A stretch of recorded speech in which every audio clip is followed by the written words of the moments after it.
శ్రీమాత్రే నమ. జై గురు దత్తాత్రేయ నమ.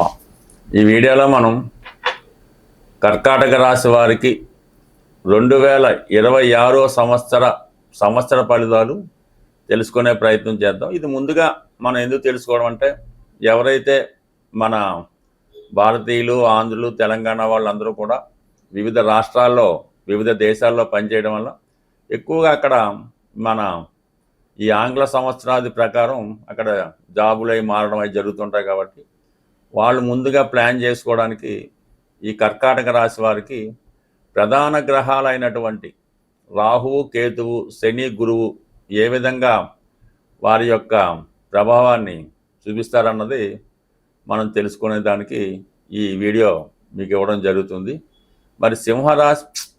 మరి కర్కాటక రాశి వారికి రాహువు, కేతువు, శని కూడా అనుకూలమైనటువంటి స్థితిలో ఉండడం లేదు. కేవలం ఒక్క గురువు మాత్రమే ఈ రాశి వారికి సంవత్సరం అంతా కూడా అనుకూల స్థితి ఇవ్వడం జరుగుతుంది. మరి ముందుగా రాహు, అష్టమ స్థానంలో రాహుగ్రహ సంచారం సుమారుగా ఈ సంవత్సరం అంతా కూడా డిసెంబర్ 5వ తారీఖు వరకు అష్టమ స్థానంలో ఉండడం జరుగుతూ ఉంటుంది. అయితే ప్రధానంగా ఈ రాహు శని యొక్క రాశి అయినటువంటి కుంభరాశిలో ఉండడం వల్ల శని యొక్క ఫలితాలు సంపూర్ణంగా ఇవ్వడం జరుగుతూ ఉంటుంది. అలాగే రాహు కూడా స్వక్షేత్రం అవడం వల్ల రాహు ఫలితాలు కూడా ఇవ్వడం జరుగుతూ ఉంటుంది. ఇది ఎలా ఉంటుందంటే, అష్టమ శని ప్రభావం ఏ విధంగా ఉంటుందో ఆ విధంగా ఈ రాశి వారి మీద ఉంటుంది. అంటే అనుకోకుండా అవమానాలు, అపనిందలు, మీలో ఎంత నిజాయితీ ఉన్నా, మీరు ఎంత పర్ఫెక్ట్గా ఉన్నా కూడా ఏదో విధంగా మీదే తప్పు అన్న విధంగా ఉండడం జరుగుతుంటుంది. ఏదో కోర్టులో కేసు నడుస్తుంటుంది, మనకి ఏది సంబంధం ఉండదు, మనం చాలా ప్లెయిన్గా ఉంటుంది. కానీ చివరికి తీర్పు మీకు వ్యతిరేకంగా వచ్చే అవకాశం ఉన్నది. మొత్తం అంతా కూడా మీరే చేసినట్టు చిత్రీకరించి ఈ విధంగా మీ మీద అభండాలు వచ్చే అవకాశం ఉన్నది.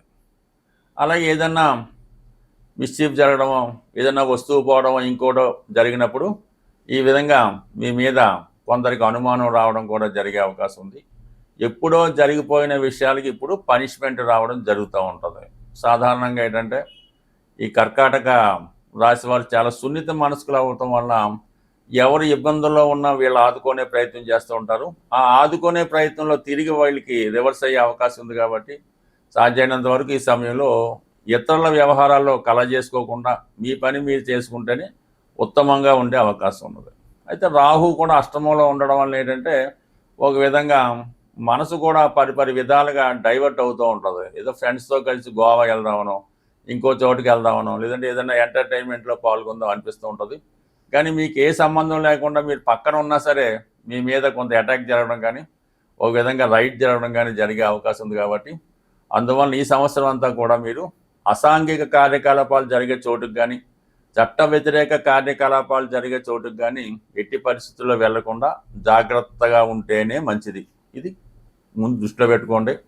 అయితే గురుగ్రహం మనకి చాలా అనుకూలంగా ఉండడం జరుగుతుంది. ఈ గురుగ్రహం మనకి జూన్ 1వ తారీఖు వరకు 12వ స్థానంలో సంచరిస్తాడు.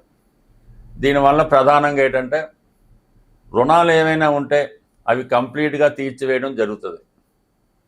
అలాగే తల్లిదండ్రుల కొరకు మీరు ఏదైతే చేద్దాం అనుకుంటున్నారో అది కంప్లీట్గా చేయడం జరుగుతూ ఉంటుంది. ఏదైనా ఒక ధర్మ కార్యక్రమంలో, ఏదైనా గుడి కట్టించే కార్యక్రమం, భక్తులకి ఏమైనా భోజనాలు పెట్టే కార్యక్రమం, అంటే భక్తి కార్యక్రమాలు, పుణ్య కార్యక్రమాలు జరుగుతూ ఉంటాయి. పిల్లల్ని చదివించడం, అంటే ఏదైనా అనాథలను చదివించడం, గుప్తంగా దానాలు చేయడం, ఎక్కువగా మంచి కార్యక్రమాల కోసం ధనాన్ని వెచ్చిస్తారు. పుణ్య కార్యక్రమాల్లో పాల్గొంటారు. దూర ప్రాంతంలో ఉన్నటువంటి పుణ్యక్షేత్రాన్ని దర్శిస్తారు. దాని తర్వాత ఎవరైతే ఈ రాశిలో, కర్కాటక రాశిలో విద్య మధ్యలో ఆగిపోయి ఉన్నదో వారు మళ్ళీ విద్యని కంప్లీట్ చేసి, లేదంటే ఇంకా డబుల్ డిగ్రీ లాంటివి సంపాదించడానికి కూడా ఈ గ్రహస్థితి కారణం అవుతుంది. కాబట్టి ఈ సమయంలో మీరు మొదలెడితే మీరు కొత్త డిగ్రీ కూడా సంపాదించవచ్చు. సంతానం కొరకు ఎదురు చూస్తున్న వాళ్ళు తగు విధంగా వైద్య సహకారంతో మరి సంతానం కొరకు ప్రయత్నం చేస్తే జూన్ 1వ తారీఖు లోపు సంతానం విషయంలో కూడా సక్సెస్ అయ్యే అవకాశం ఉంది. ఇది చాలా కాలంగా సంతానం లేని దంపతులు ఈ సమయంలో మీరు వైద్యుల్ని సంప్రదించి తగు విధమైనటువంటి ట్రీట్మెంట్ చేసుకుంటే కంప్లీట్గా సంతానం కలిగే అవకాశం ఉన్నది. జూన్ 1 నుంచి అక్టోబర్ 31 మధ్యలో మరి కర్కాటక రాశి యందు గురువు సంచరిస్తాడు. పైపెచ్చి ఉచ్చస్థితి, అంటే మీలో ఉన్నటువంటి టాలెంట్కి అనూహ్యంగా ఒకేసారి గుర్తింపు రావడం జరుగుతూ ఉంటుంది. మీరు ఒక ఇంటర్వ్యూకి వెళ్ళినా, ఒక ఉద్యోగ ప్రయత్నం కోసం వెళ్ళినా, ఒక రుణం కోసం వెళ్ళినా, ఒక బంధువర్గం కోసం, చుట్టరికం కోసం వెళ్ళినా కూడా అది కంప్లీట్గా మీరు వెళ్లకుండానే మీకు సక్సెస్ వార్త రావడం జరుగుతూ ఉంటుంది. అందువలన ఏంటంటే విజయ అవకాశాలు పెరుగుతాయి. రాజకీయ నాయకులు లాంటి వాళ్ళు రాజకీయ రంగంలో పాల్గొనడానికి కానీ, కొత్తగా పార్టీ పెట్టడానికి కానీ, ఎమ్మెల్యేగానో ఎంపీగానో సీట్ సంపాదించి నెగ్గడానికి ఇది చాలా వరకు ఈ గురువు మిమ్మల్ని అనుకూలిస్తాడు. ఒక విధంగా అదృష్టం మీ రాశి యందు ఉంటుందన్నమాట. భాగ్యాధిపతి రాశిలో ఉచ్చులో ఉండడం వల్ల కంప్లీట్గా మీరు ఏది ఎవరికి చెప్తే అది వారికి జరిగే అవకాశం ఉంటుంది. మంచి వాక్శుద్ధి కలిగి ఉంటుంది. మిమ్మల్ని మీరు చాలా నైపుణ్యంగా ప్రదర్శించుకుంటారు. ఒక దైవం ఉట్టిపడేలా మీ జీవితంలో గొప్ప మార్పు ఆ సమయంలో రావడం జరుగుతుంటుంది. దాని తర్వాత ఇంచుమించుగా అక్టోబర్ 31 తర్వాత 2027వ సంవత్సరం జనవరి 24 వరకు గురువు ధనస్థానంలో ఉంటాడు. అంటే ఇప్పటిదాకా పడిన శ్రమకి దాని ప్రతిఫలం మీరు అప్పుడు పొందడం జరుగుతూ ఉంటుంది. అనూహ్యంగా ధనలాభం జరుగుతుంది. మీ వాక్కుకి విలువ పెరుగుతుంది. మీ కుటుంబంలో ఏదో ఒక శుభకార్యం జరగడం వల్ల మిమ్మల్ని అందరూ మెచ్చుకోవడం జరుగుతూ ఉంటుంది. మీ యొక్క ప్రమేయంతో, మీ పెద్దరికంతో కుటుంబ సమస్యల్ని పరిష్కరించే అవకాశం ఉంది.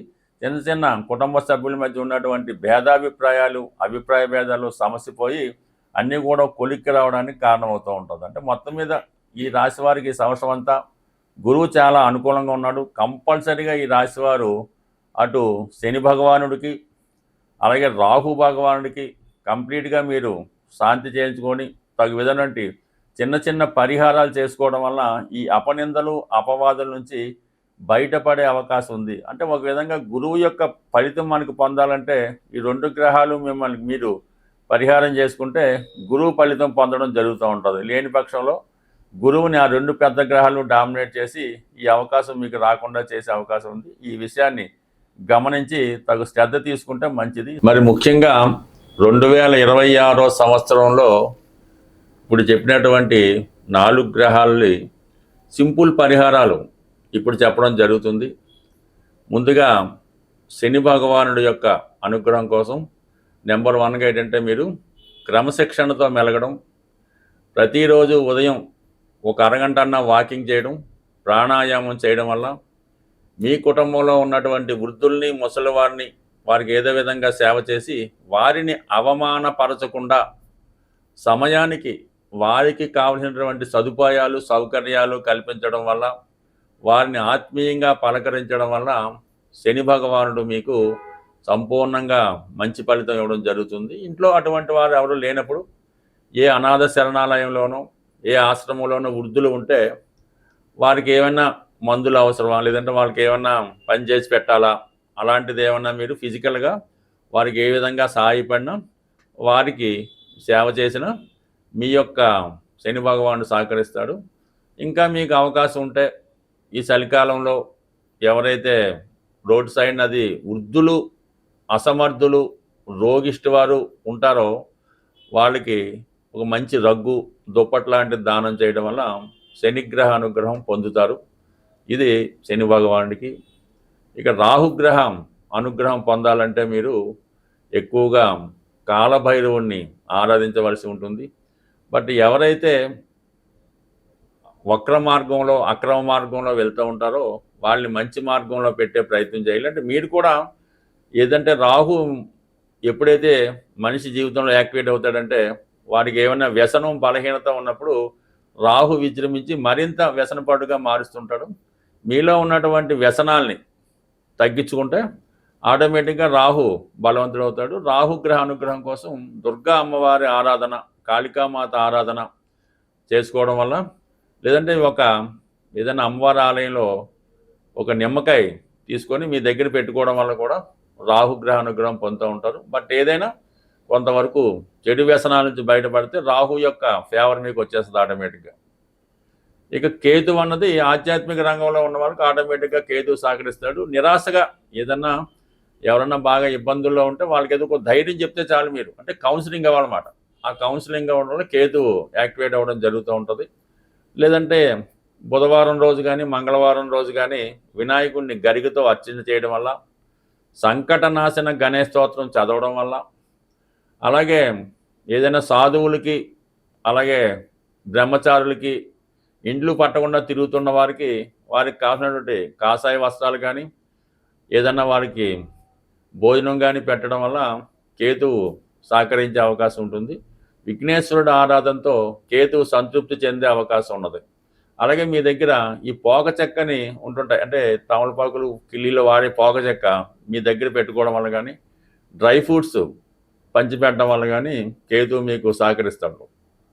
ముఖ్యంగా మీ గురువు అంటే మీ తండ్రి గారిని, మీ విద్య నేర్పిన గురువుని ఆరాధించడం వల్ల, లేదంటే మన ప్రస్తుతం ఉన్నటువంటి బాబావారు, దత్తాత్రేయుడు, రాఘవేంద్ర స్వామి, ఈ విధంగా గురువుని ప్రతి గురువారం ఆరాధించడం వల్ల, గురువారం రోజు ఆవుకి శనగలు పెట్టడం వల్ల, అంటే గోవుని సేవించడం వల్ల, పూజించడం వల్ల కంప్లీట్గా మీకు గురువు అనుగ్రహం లభిస్తూ ఉంటుంది.